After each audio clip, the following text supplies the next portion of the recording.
Discover new mind and body hacks to thrive as a human today. The Institute for Aliveness is here to teach you all the things you never learned in school. From talking poop, sex, childhood trauma, emotional intelligence, psychedelics, and of course, fasting and food.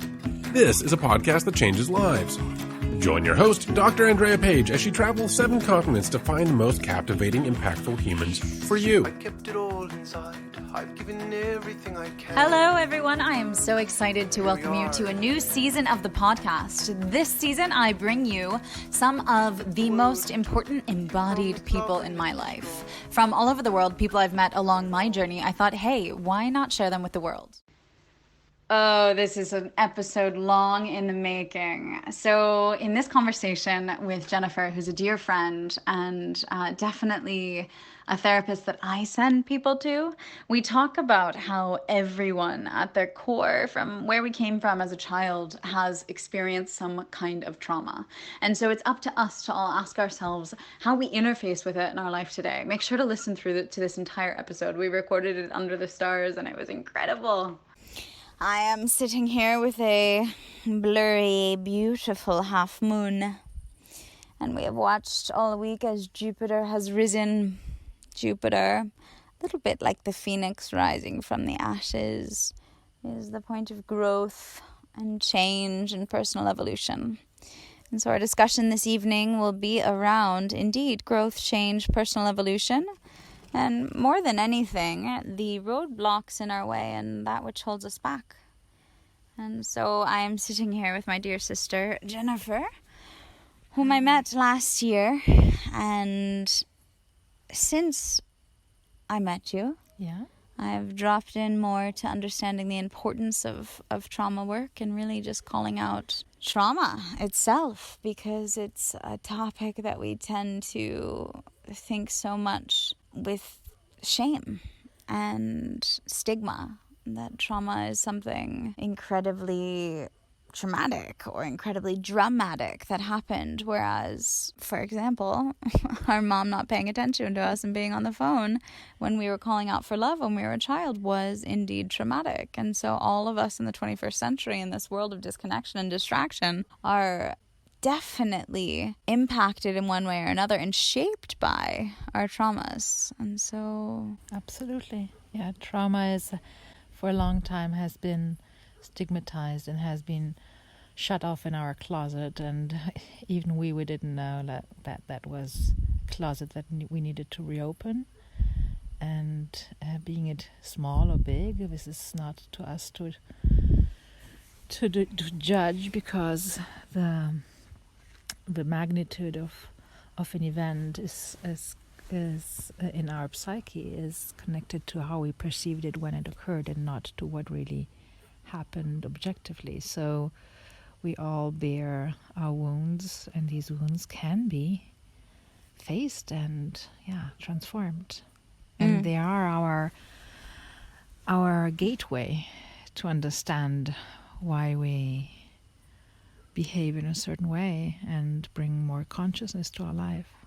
And the important part that you said there was that it's not about objectively whether that was someone raped you or you saw a killing or something super traumatic. It's not about how big the event was then. It's about when you were a 3-year-old, and at that point in time, when you don't know about rape or death, your mom not paying attention to you is the biggest thing that could happen. So it's very much that subjective sizing that dictates the impact of the trauma, just to rephrase what you said a little bit. Absolutely, yes. And so now that everyone's heard your voice a little bit, I like to always expose the bias of that who's speaking.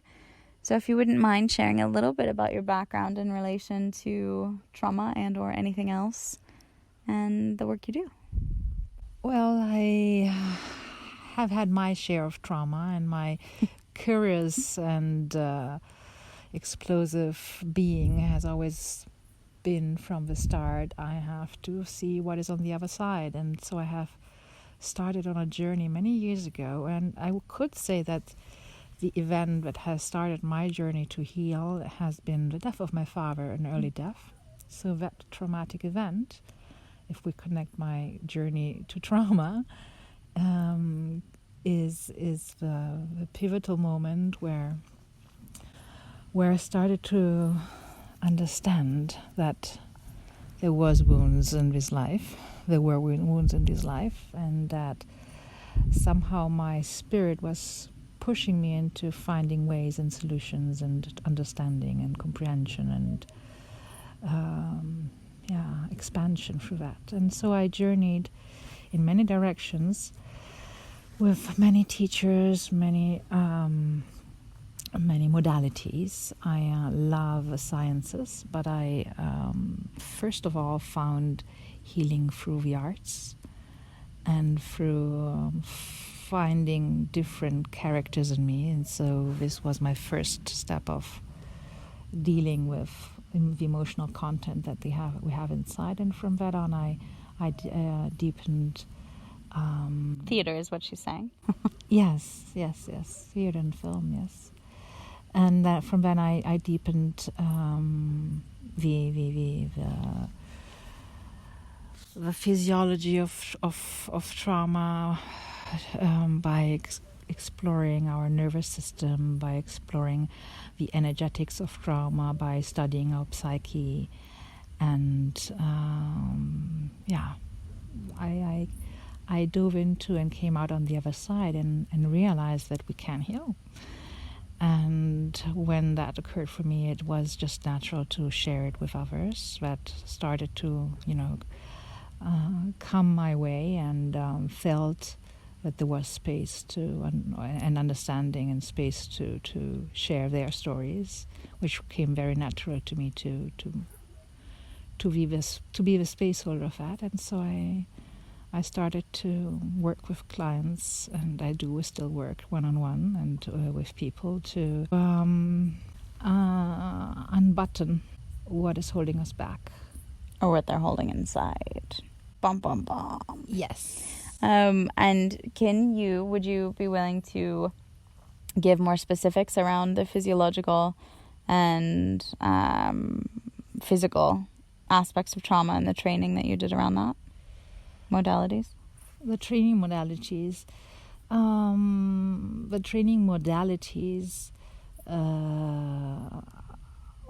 I would say that mainly I adhere to a somatic experiencing modality.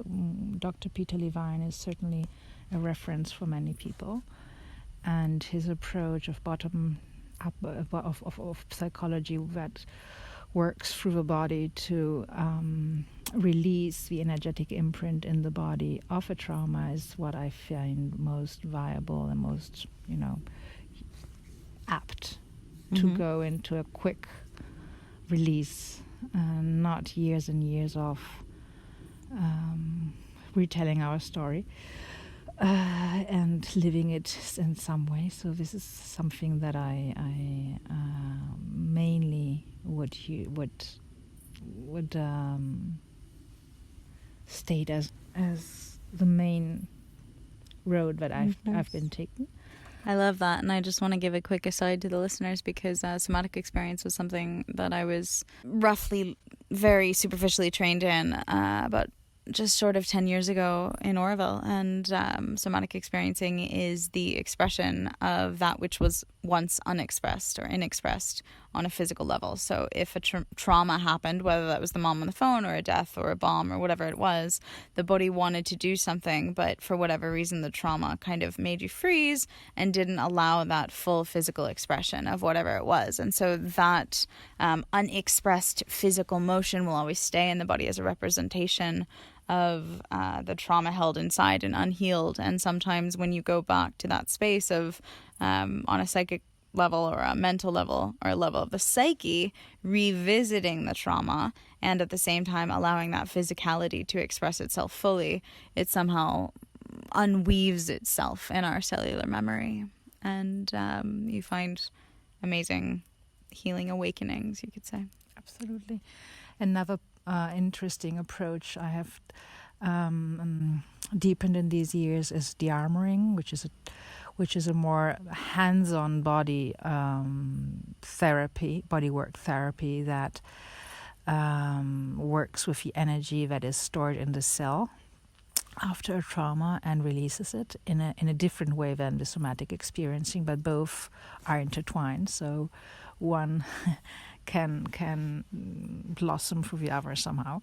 I don't know the word, but can can be expressed better from the other. And what is really interesting is also, and there's a lot to come more in the future, is the polyvagal theory. So how the nervous system and how the vagus nerve is connected to trauma, and how our nervous system has stored trauma inside, and the patterns that derive from that, and how we breathe, and how we have our posture after the trauma, and all the physiological remains that a trauma leaves in the body, from the symptoms that one can have, and often one doesn't retrace to the trauma, like PTSD symptoms, but more or less like the structural symptoms that are ingrained in the body, and that show the practitioner where we can trace the initial event in the physiology of the body. I love it. So let's, because anyone listening to this knows that I'm crazy on diagnostic techniques, especially visual diagnostic techniques that you can just see from a dude walking down the street. So let's have someone walk in front of us on a astral plane. And right now he'll walk in front of us. He's probably, let's give him 19 years of age. Yep. He's tall and slender. He's definitely slumped over. He's past 6 foot tall, or somewhere around 2 meters. And he kind of has his chin pronged out like he's a turtle a little bit. And his thumbs are pointing like out behind him so much that his elbows are out and his shoulders are twisted inward. So he's kind of this hunched over with this turtleneck and long and lanky. And he looks at you with his chin dropped and his eyes lifted. What is he saying to us? What do you see? Well, first of all, for sure there's a depressive state in the body, kept in the body. Very interesting you were saying about the turtleneck. This can also just show us if there's already a curve in the cervical spine. That usually means can state a humiliation that the person has received somehow early in his life. So the neck has crouched, but at the same time has curved and has brought the mind, the head, to go first of all, so that the mind can solve the problem of being humiliated, for instance. The elbows that are turned around with the thumbs inside show us the repressed anger that hasn't come out of the body, and show us a closing of a heart space, or more or less more than the heart space, which is surely closed for sure. But in how I see the image that you just made here on this wonderful night sky, I see a man that is closing the space between under his armpits, and so there's no taking space as who he is and how he is in life, and so there's a turning away of his arms, which mean action, which mean the capacity to embrace others, which mean the capacity to go and be open with a chest towards the sky, open with chest towards the sun. So, I mean, there are different reasons why this can happen in any person's life. For sure, there's an energy that is, how you say, it seems not fiery. So it seems that there is a repression of his fire. So sulkiness. I don't really know what sulkiness is in English. You know that I'm Italian, so not all your English expressions are handy to me. but there's a repression of his fire. So usually if there's a repression of a fire, there's a conflict with his rage and a conflict with his expression of his creativity as well. So you would start to trace why he was repressed, why he is not comfortable to express who he is and what happened, who or what shut him down. And so let's call this 19-year-old sulking, hunched over, turtlenecked, thumb turned in, shoulders shrugged inward, young man, Jimmy. We'll name him Jimmy. And Jimmy, listeners, this could be your little brother, your cousin, or that guy you saw on a street, or maybe your boyfriend, who knows, and maybe you, right? So Jimmy is a representation of probably something that's in many of us. But just to follow along with Jimmy's timeline, knowing what you know and seeing the patterns that you've seen through humanity and trauma, how would you trace this backward in perhaps Jimmy's personal story? What do you think could be possibilities that would happen if we were to continue drawing him in the astral here? So specify the question a little bit. How would I trace... What do you think happened to Jimmy? I think that around 3-4 years of age, if I would trace it just this way, 3-4 years of age, he somehow started to come out as a child that was starting to explore not only his small surroundings, but a little bit the world, because that's what we do when we go a little bit more, when we are in that development phase. And somehow he was not cared for in the correct way in that moment of his development. Probably there was a carelessness and a repression that could be pushing him in the corner, not letting him be the child that he wanted to be in that moment. Perhaps he was a child that was asking a lot of questions and the parents were not at all present.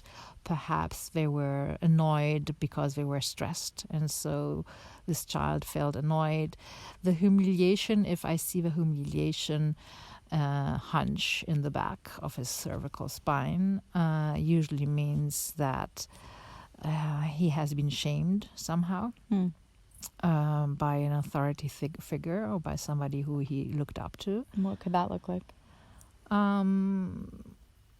It could be something like the child that goes towards wanting to be creative, for instance, and wanting to show its inner world to a parent or to somebody outside of his inner circle, and the authority figure who pushes him down, who says this is not important or doesn't give value to what this child is saying, or even sometimes repressing anger. So the child could have fits of anger, because that's also when the child is starting to have a relationship to anger in a more direct way. And in that moment, perhaps an authority figure could have been like his cutting father. off, like his father, could be, yes, could be cutting off the anger by perhaps being even more violent or aggressive. So the child is afraid to express his anger. So this is one way. So he's afraid to be punished if he's angry, or if he's afraid to be angry, and so he feels guilty when he's angry. There are slightly differences. We would need to see him a little bit further physically, but that could be a way. Or the child has I could play it out in the way where the mother is perhaps in a depressive state and negative, and doesn't take into account the world of his child, and has a critical attitude, a judgmental attitude towards it. So this is also somewhere where that flow out of the body, where that opening up of a Expression. chest, and this opening up towards the world I go towards gets repressed, and so the energy of that body gets slowly pushed down and down and down, so that the fire stays much more in the lower body, but then not even much in the lower body. After a while, if you repress it a lot, so you just take away the wood off the fire so that the flame becomes very small. So this could be something that I see. And there are different ways, As I was saying, it could be a bigger event that occurred in the life of a child, or it could be a recurring perception that the child has and recurring emotion that the child has, but because it receives that from the outer world, from the parents, and that creates also the trauma, creates that feeling of I'm not good enough, I can't express myself, it's better that I don't show myself, and this gets stored into the body and becomes a traumatic pattern. So we were talking about Jimmy when he was 3 or 4, and yet he's just walked across this starry night sky at 19 years of age. So what happens in those 16 years in between? Well, the crazy thing is that once we store an energy pattern into our system, and this traumatic event imprints us, we basically start to play that role out into our life more and more and more so. So absurdly, we start to create that kind of reality for ourselves. So the more that he will grow up and he will have that feeling of repression and not being able to be himself inside of him, very often what occurs in the life of most people is that they start to have experiences in life while they grow up after these traumatic events that reaffirm that same sensation that the baby or the boy or the 3-year-old in the case of Jimmy has had. So it is a reinforcement of that initial traumatic pattern until the person starts to deal with it consciously and starts to become aware of what is in his system. And so it could be, for instance, that he starts to he's adolescent and he starts to be interested in the Sarah and the Lila and the in the Julie. Jimmy likes girls. Yes. But he's shy and he's not used to express himself. He was not validated as a child to express himself. So he becomes less and less confident in going out and reaching out for the other sex. So while he perhaps does it, he is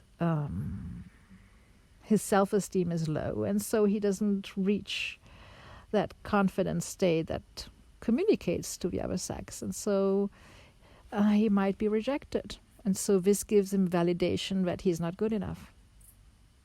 And that keeps him trapped in the patterns and the cellular memory that he's not good enough, which is what he got when he was 3. Yes. And each small event that feeds the initial trauma creates more energy in that same area of the body that holds the pattern in the cells. So the idea is that is not because there's a malevolence in that, but there's the idea of how we function is that the more energy we have in the specific pattern, that energy is there because our system, our psyche, our everything wants to solve that pattern. So somehow we attract something in order to transform it and heal it. But this needs often some time before we realize it and we really can explode the pattern and heal and transform and let go of that in our life. So, I mean, this is perhaps one of the biggest, pressing, blinding, and yet we are blinded to issues in modern humanity.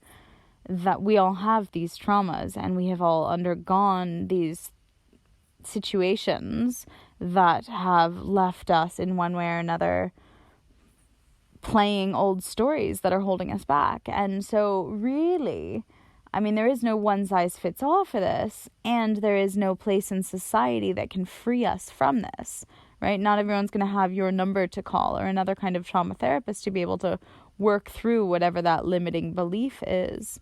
So where in this storyline of Jimmy the 19-year-old could there be hope for de-storying and de-armoring and releasing the trauma? What opportunities could he have that would trigger change or self-reflection? I do believe in the fact that we are beings that have a lot of capacities that are latent. And that we are a whole being. So there are always ways that our innermost potential tries to play out to awaken us.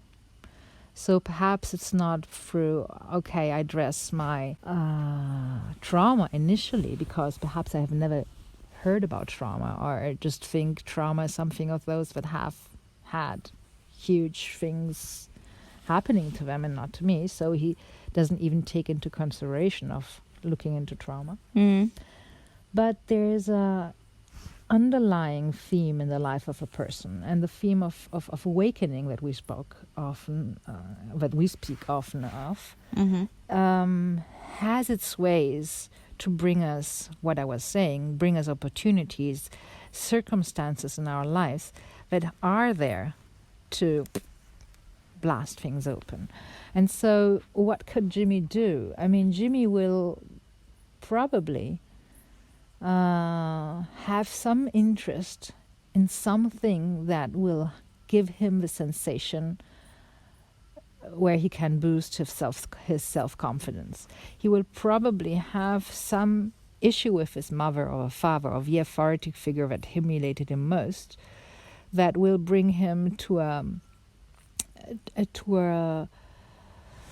desire of independence somehow. He'll have a taste of something that he's never had before, and he'll realize that something inside of him is in lack. Exactly. And so maybe Jimmy, like Sarah, who takes him to the university yoga class, and in yoga class he hears that he's full and he's enough in a heart-opening pose, who knows? And he's able to connect that mental with that physical memory and realize that there's more to life, perhaps? Correct. Absolutely, yeah. Yes. Okay. Yes. There are many ways. Mm-hmm. And so leaving Jimmy behind, I mean, I could, if you'd like, illustrate another figure in the astral. Or if you want to take kind of an amalgamation or a collection of a female version of this traumatic story, what is something commonly that you see that the audience might be able to connect with? In a female, I could project the Maria walks in. I'm thinking of something which is, widespread, and there's so many widespread cases. So I'm here to choose. Let's say I have Maria, which we call her Maria, and Jimmy, it's nice, Maria. And Maria is a woman who very capable in what she does. Mm-hmm. She is successful, but she sometimes has problems with her stomach, so she doesn't eat well, or she feels that her stomach is bloated, and then sometimes she feels this sensation that she doesn't have enough air to breathe, and she has her hips. If you would look at her physiology, are womanly wide. Her chest is rather small. Her shoulders a little bit constrained, and she gesticulates quite strongly. So when she walks? Oh, no, when she speaks. She gestures with her hands. Yes, she speaks with her hands big. Okay, got it. Yes. She has a strong presence in her head. Mm-hmm. And she continuously changes position when she's seated and when she speaks with somebody. There's always a movement Mm-hmm. in her body. She either shifts from one buttocks to the other, or she leans forward, or she leans back. Mm-hmm. And she gestures.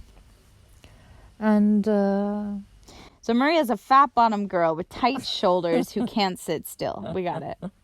But she's smart. She climbed that corporate ladder fast. Exactly. Damn straight. She's very smart.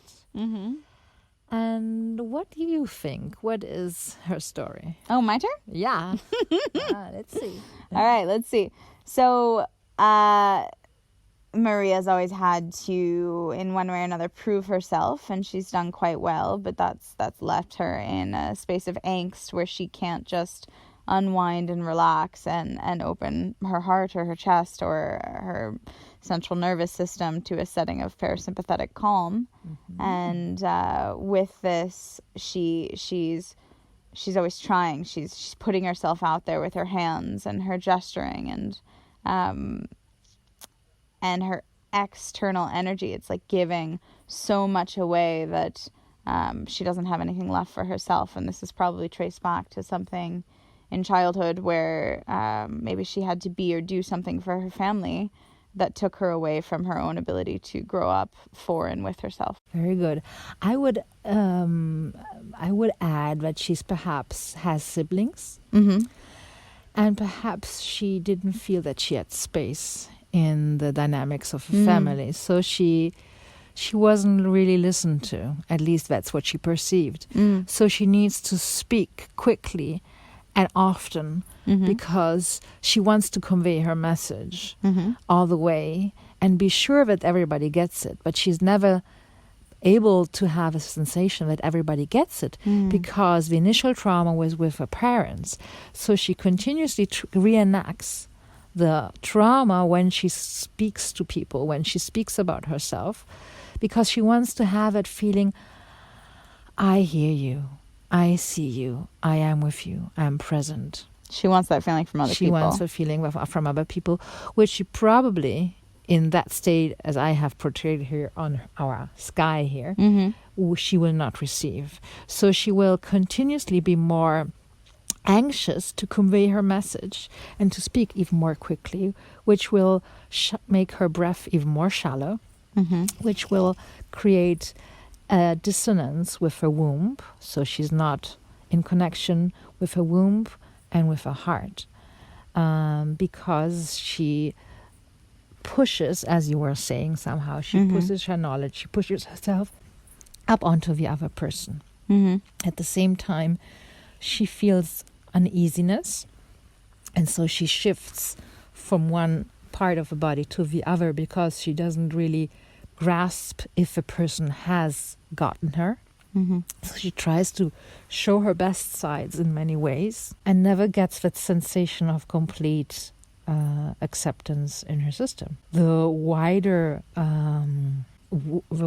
pelvis and the big bottom could also point to the fact that she has strong energy, but that she also has disconnected with, so she has not the connection to her womb anymore, where she follows her intuition and she's trusting herself in her center and just gives her as she is. And so she's cutting away her intuition and her lower part of her body, where the center of a woman is. And so she might have also a conflictual relationship to her sexuality.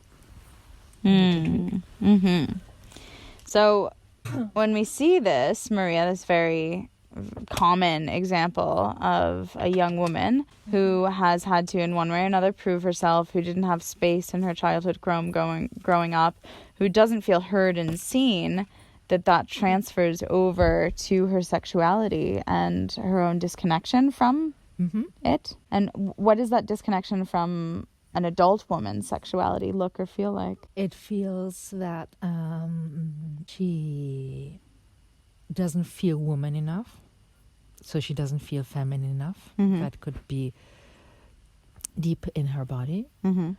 That she gives herself either away too frequently in situations where she wouldn't completely open up herself, but she feels the need to please the other. So she sleeps with people. Sexually, for instance, and she sleeps with people, for instance, which she regrets, or where she feels used or taken advantage of afterwards. Maria! Yeah. Oh, girl. Yeah. Or she even does not sleep at all with others, and has a deep sensation of lack of pleasure and of the beatitude of life, so that she doesn't deserve pleasure and she doesn't deserve to feel filled up by somebody other, and that she cannot receive somebody in herself. Maria, that's not true. We know it's not true. Yeah. And it can mean also being then having the feeling of guilt inside herself, because she's not able to have a healthy relationship to either her body and her sexuality or to a partner. So she feels she is not woman enough. She can't keep her man, or she is not feminine enough to attract a man.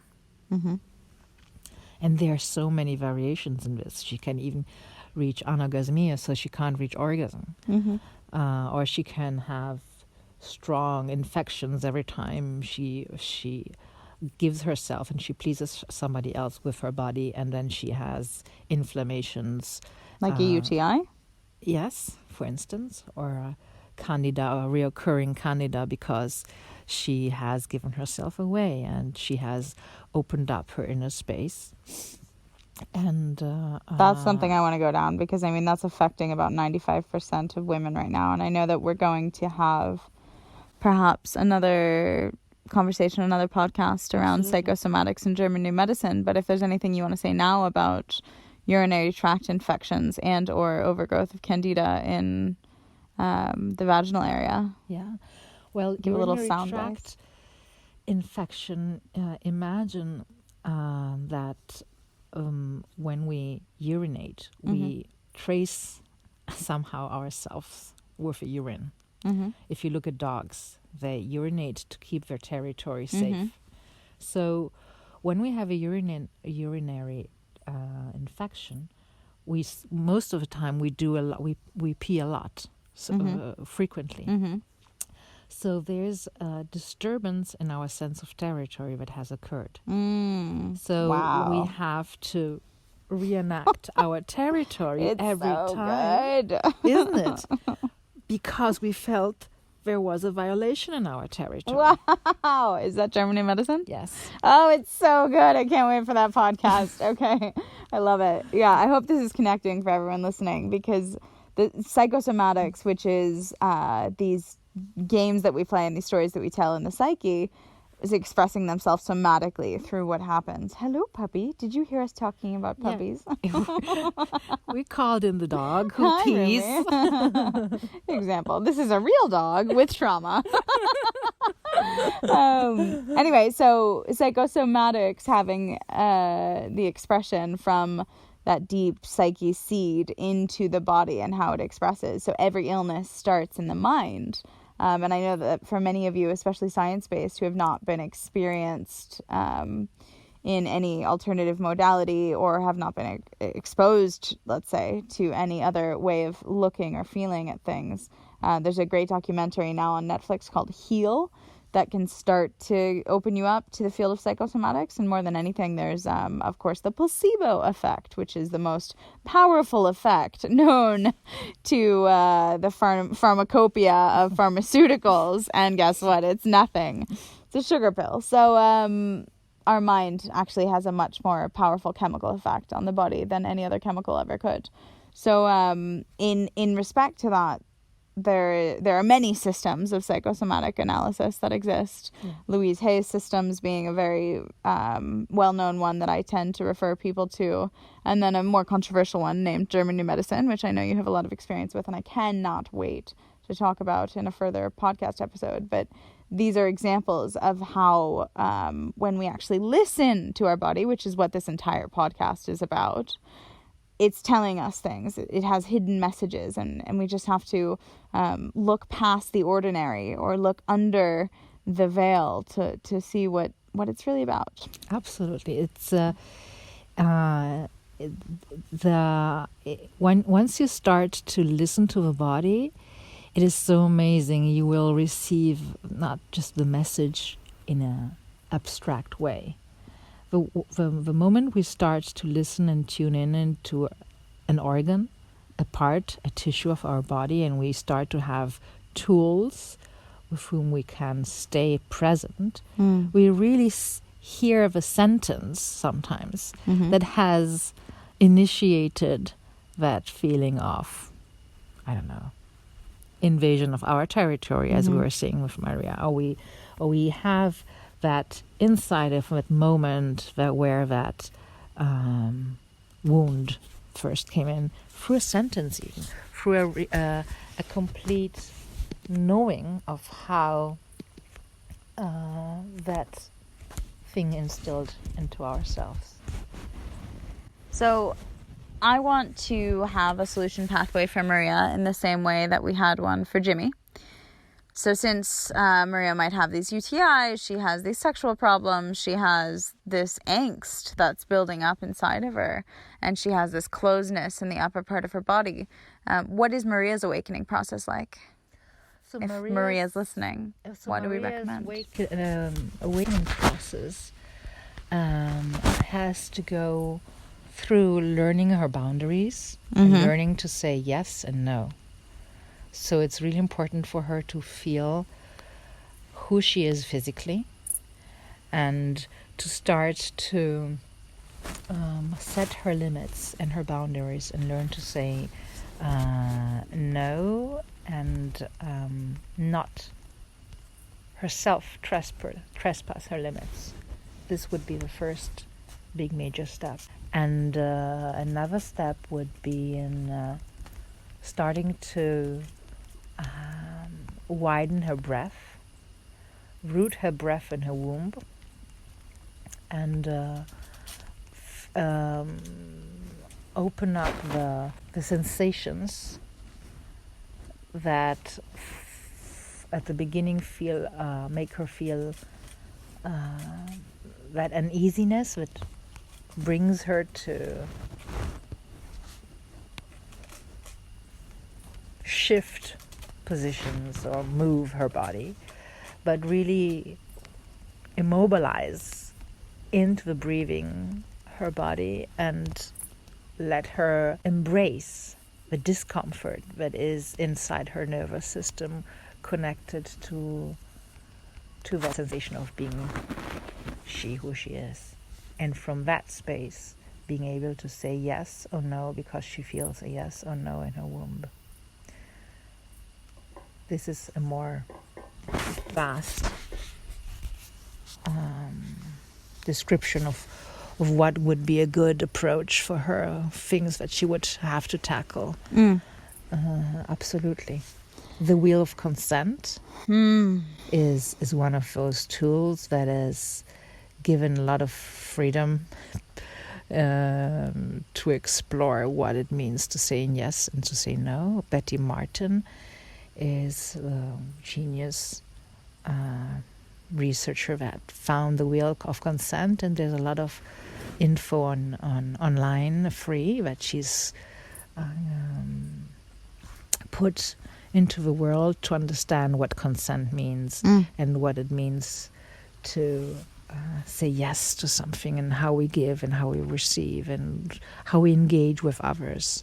So you can look up the wheel of consent and find also some nice diagrams just to understand how we relate one to the other. Us with the world with us with ourselves.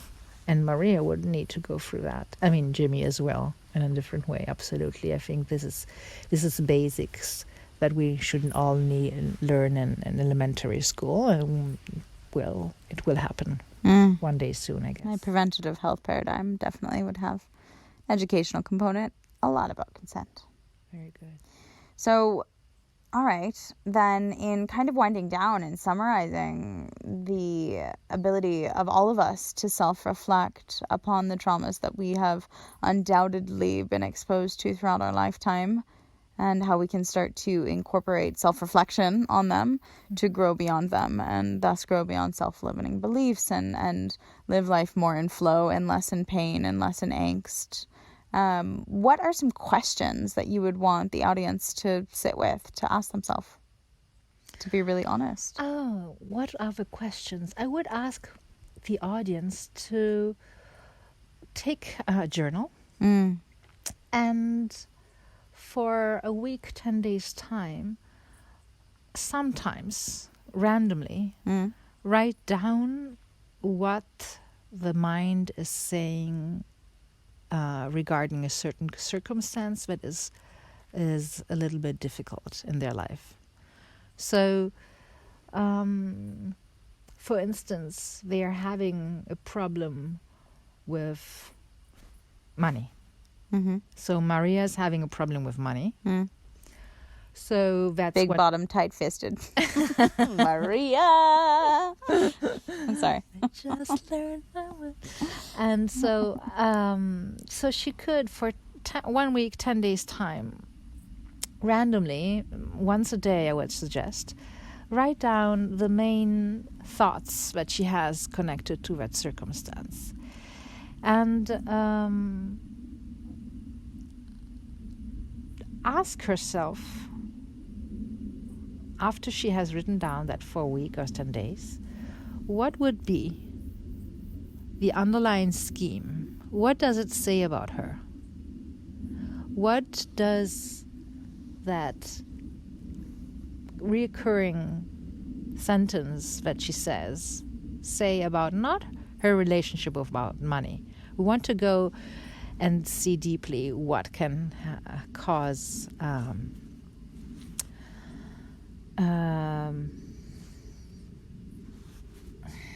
a ditch in her personality. So what does this recurring sentence, or these recurring sentences, what does it really say about her? Does it say that she has not trust in being able to receive money, for instance? So if that would be the case, okay, why wouldn't she be able to? What has there been where she is believing that she's not able to? And in this way, she can start to trace back. When did she feel not able to? When was the first time she didn't feel able to? Mm-hmm. This could be a way of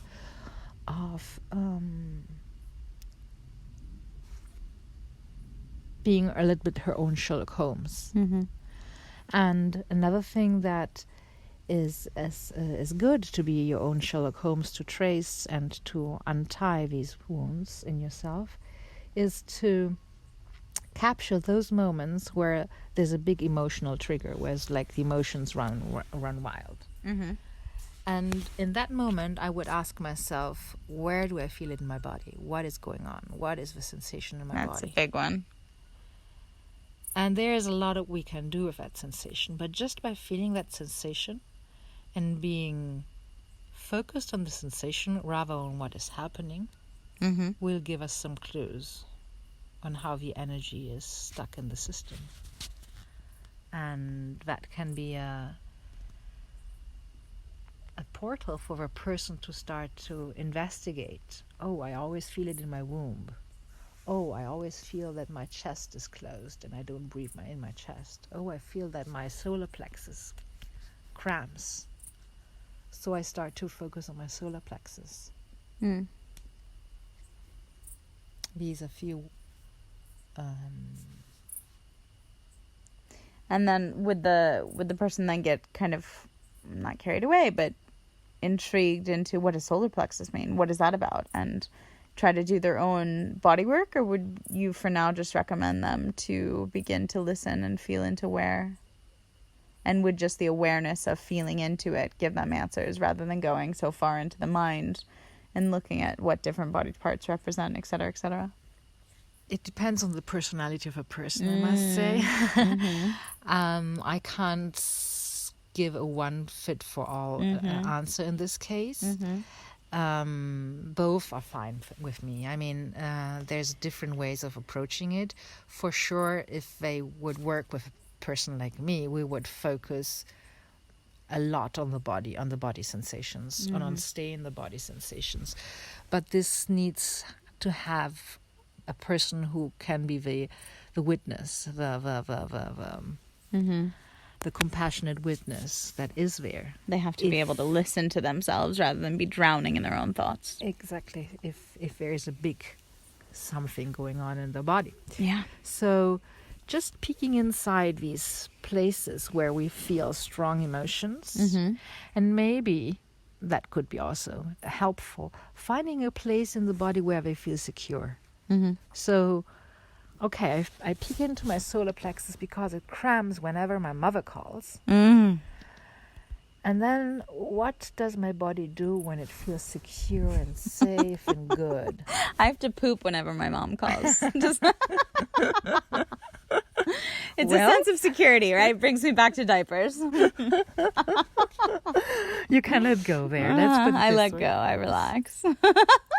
So yeah, there you have it. These automatic responses tell us so much about ourselves, and it's so interesting once we start to look at this in ourselves and in this way, and we start to really dive deep into ourselves.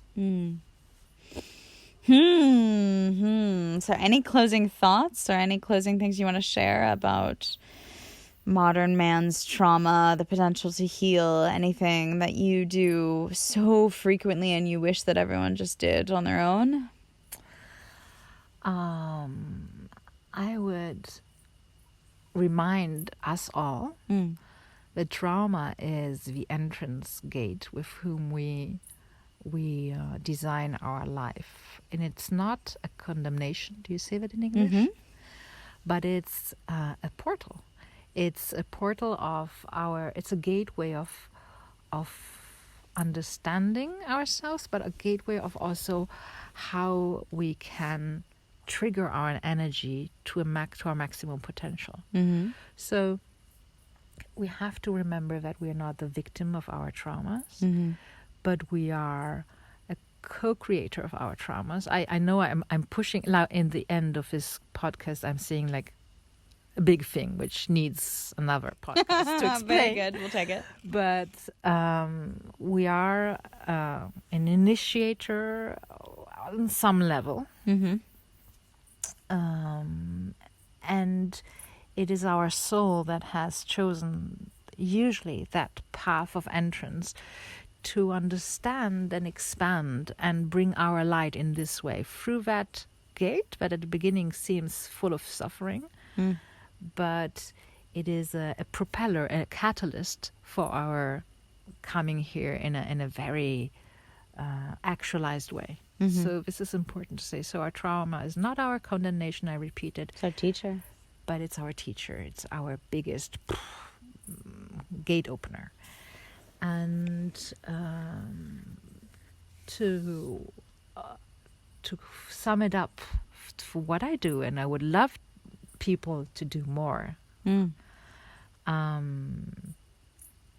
is to let's put it this way: when we have that stuck energy in our system, and we start to become aware that there's something blocked, that we can't really breathe that deeply because our diaphragm is stuck, or that we fiddle around with our feet because we are not trustful that we can stand on the earth and are supported of Mother Earth, and so we feel that we lack grounding and lack stability because we were never supported when we were grown up, for instance. That's always an energy which is stuck, which is blocked. And a good thing, a quick thing, a wonderful, joyous thing to do is to tremble and dance in those moments. So whenever you feel, and you don't have all the answers, and we don't need to have all the answers of where it came from and what, it's interesting, it's important sometimes to have consciousness and understand patterns. But what we really want is to release the energy. And it takes time, and depending on the trauma and on the layers of where we are with ourselves. But what we always can do is shake, tremble a little bit, or dance, because that moves the energy. And that brings us into the body. We get more embodied apart, rather than being in the story in our mind that is saying, oh, my mom called and she's again criticizing me or judging me or something. But we get into our body. We feel the beauty of being able to move. And so this is a very quick and fun way to ease the trauma out of our system and activate our healer in us. Just shake it up, shake it up. Amazing. And is there anywhere that people can find you if they're looking online? I am in the process of reconstructing my website, so they might need to directly contact me. My email is jenniferpipolo@gmail.com, and as soon as my website will be again online, I will post it perhaps to you. And fantastic. And I will share it with everyone. yeah, Amazing. Thank you so much, Jenny, for sharing. thank you for having me here, and thank you for taking your life to the utmost grace and greatness that you are, and through looking into your depth, and trauma is part of it. Always a pleasure. Allez, so shall we crawl back into the womb, or shall we crawl up into the stars now that the clouds have shifted? In the womb stars. Oh, it's all the same in the end. Exactly. Good night from Tuscany. Good night. How was listening to that for you? If you learned from or were moved by the episode, pay it forward. Go to Apple now and leave a 5-star review so others can benefit. Join the Institute for Aliveness for a 1-week transformational fasting experience. Consider getting an astrology reading from Andy, or enroll in the 1-year health coach certification course. Whatever you do, don't let this learning pass you by. Do something now to impact your lifestyle for good. Here we are